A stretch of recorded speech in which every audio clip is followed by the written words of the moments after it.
Hi there, this is my first ever video where I'm actually talking.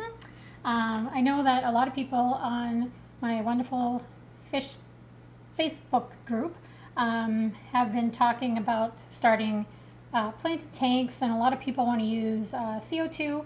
I'm terrified to use CO2 because I've heard too many horror stories.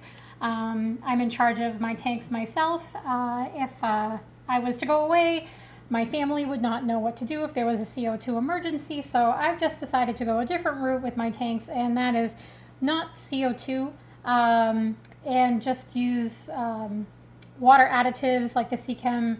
Let me see. I use Flourish Advance. I'm trying to stay out of the video. I use Seachem Flourish Advance, and occasionally I will use Flourish Iron. I have a huge bottle because I have multiple tanks, and this particular tank is 110 gallons. And let's see.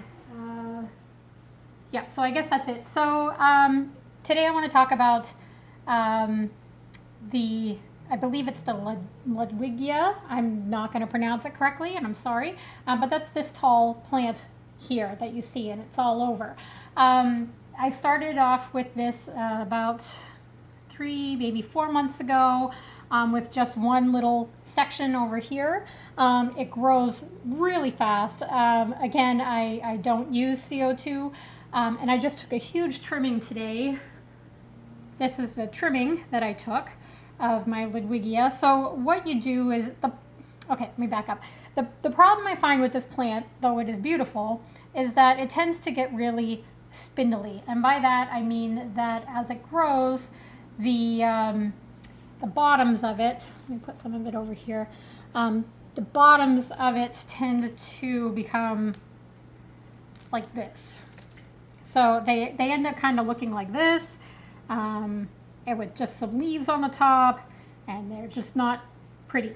So what I've discovered with Ludwigia is that if you cut the plant when it gets to the top, is that it will fork. Let's see if I have a good one that shows that it will fork where you've cut it.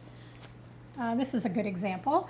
So this one, I have previously cut this particular one, and you can see I've cut it here in the past, probably a couple of weeks ago, and what it does is it forms 2 shoots.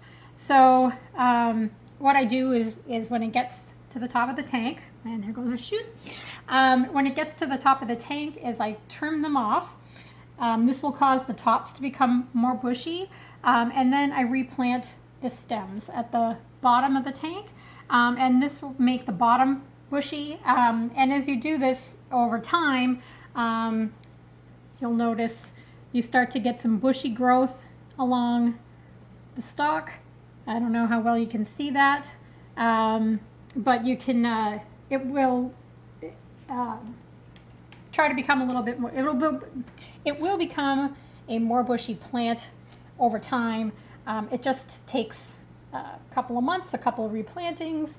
You can already see, I don't know how well you can see, but see this one has some bushier growth coming in on it as well. This is a super easy plant. Basically, once you've done the cuttings, all you do is strip off a little bit at the bottom. It's very forgiving. Strip off a little bit, pop it in your substrate. That's it. So that's what I do with all of these. We'll trim all these off, and it's not a big deal. You don't even have to have, like, you'll see these roots. It doesn't matter. You can pop those roots off. They grow back. Like I said, this plant is super forgiving. Oops. Even if it does that, which happens a lot because the stems tend to be a little bit frail, although they will thicken up over time. Anyway, so again, and you just pop it in the substrate and you're good to go. So I'm going to finish planting all of these. It's my little project right now, and probably in a couple of weeks we'll take a look, and these will most likely be up here maybe in a week or 2, and I'll get some more cuttings. So I hope that helps some of you who are new to low-tech plant keeping. Again, sorry, I'm not really savvy with the video, but I just wanted to, I don't know, just wanted to do this in case it helped anybody. So that's it. Thank you.